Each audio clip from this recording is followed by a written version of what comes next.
Hello there, and welcome to the channel. Well, I'm still in my little bubble. Hopefully, I'll soon have that addressed, but I'm still in the little bubble.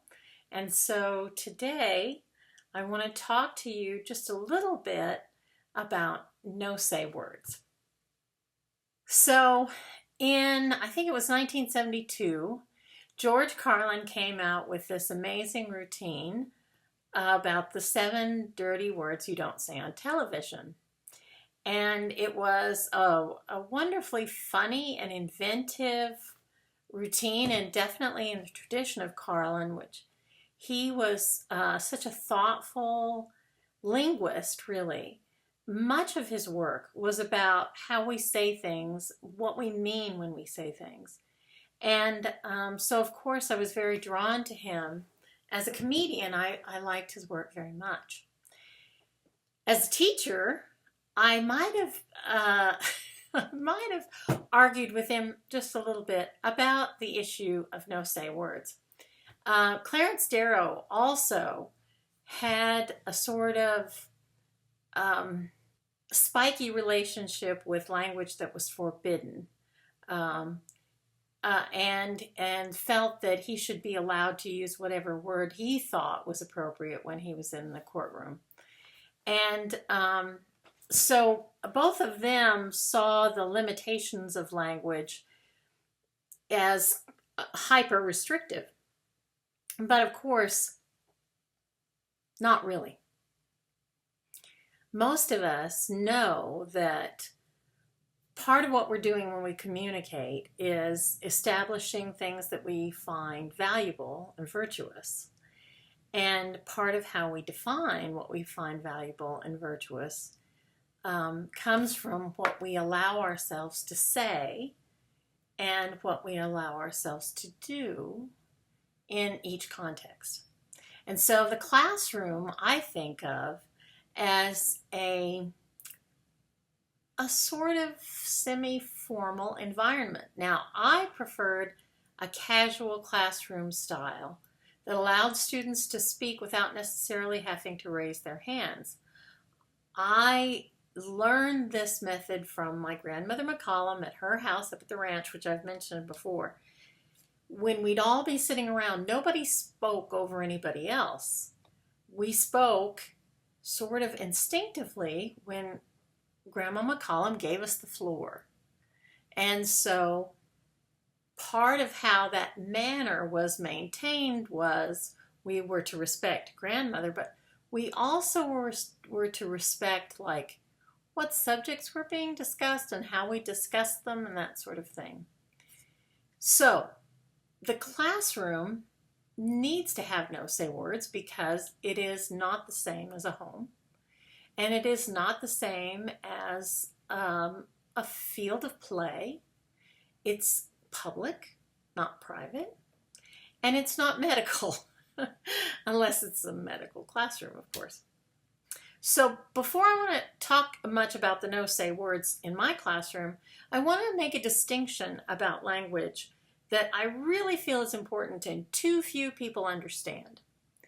There's a definite difference between vulgarity and profanity.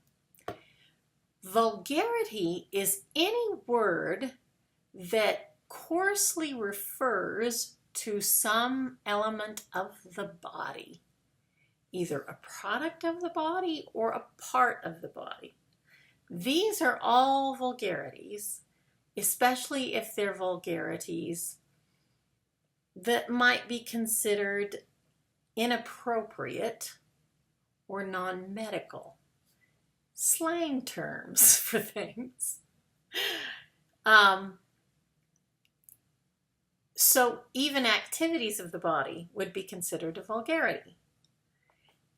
Now, did I use this?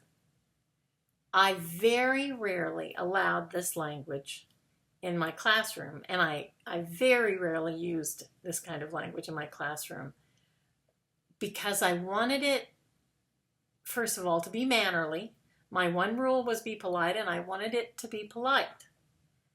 because I feel that makes people feel safer, is if we're all polite to each other and respectful. Um, the other reason why I kept some words over in the corner that I didn't say was because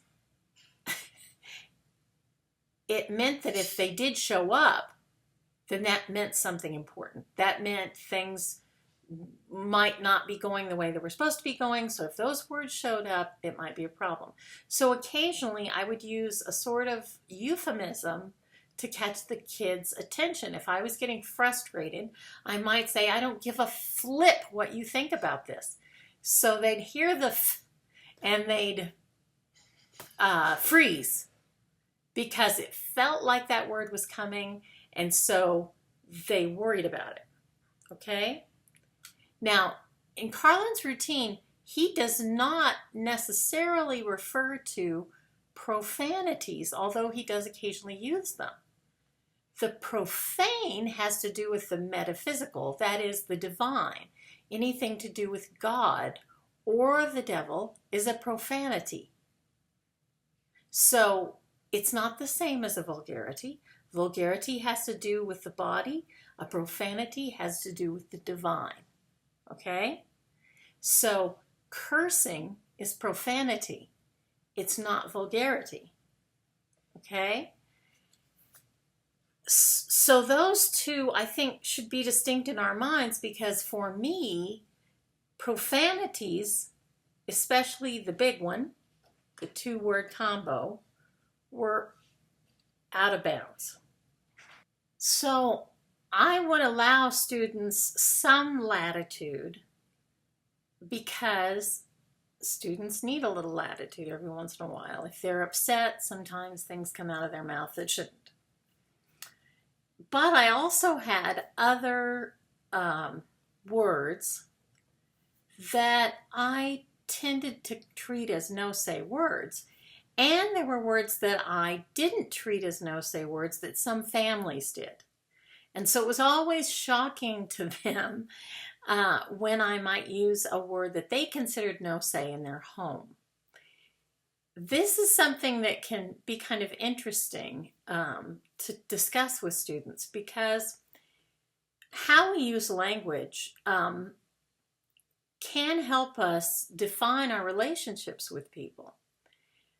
And so, for example, I had certain words that I didn't allow in the room, and there are words that George Carlin didn't discuss that definitely have intense overtones, and we all know these. Racially insulting terms were no-say words. And there were texts that we read that had vulgarities, profanity, and no-say cultural insults in them. When I read aloud to the students, I did not read the words aloud. I just skipped them. They could read them, but I didn't say them. That was my way of compromising with content. But the truth is that students absolutely are interested in the words that are taboo. And they well should be. They should come to understand why certain words are tabooed.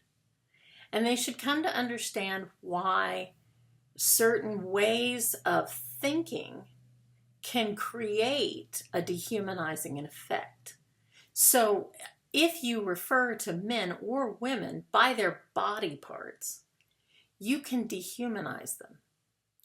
If you refer to people in a degrading way, you can humanize them, meaning you can treat them callously when you would never choose to treat someone you respect or valued that way.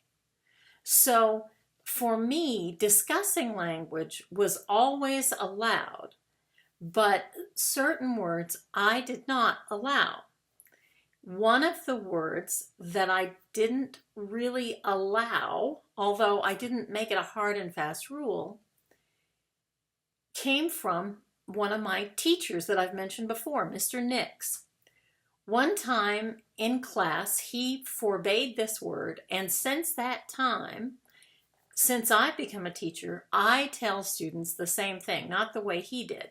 I'll tell you about how he did it on Friday. But the word that I tell students that they cannot use with me is the word can't. They can say, I won't or will not. They can say, I don't or do not. But I don't want to hear, I can't.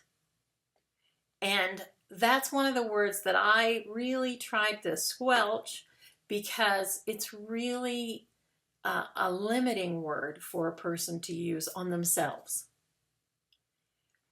The other word that I did not like used in my room, but doesn't bother me as much now that I'm out of teaching, is the word stupid.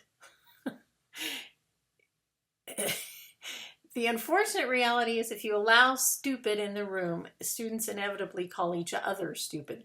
They don't call each other's ideas stupid. They don't call each other's decisions stupid. They call each other stupid.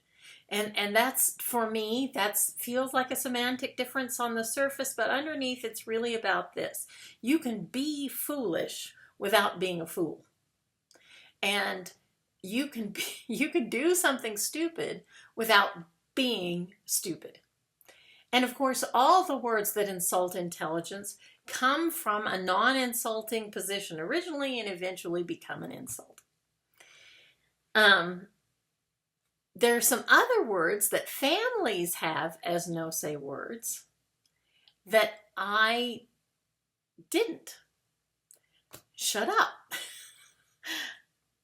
Shut up is a no-say word in a lot of families, but that's because of the way it's said. You're not allowed, it's not polite to say to someone, shut up. That's not allowed. But if you want to say, oh, shut up, that's different. So it's all in the tone of how it's delivered. For me, it's not the word itself. It's not the idea of shut up. It's the tone and the way it's delivered that really makes the difference in its value. And then, of course, hate is a word that families often don't allow. They don't allow brothers and sisters to say, I hate you. I don't really have as much a problem with that, because I think it's the expression of a genuine feeling, and I will correct someone.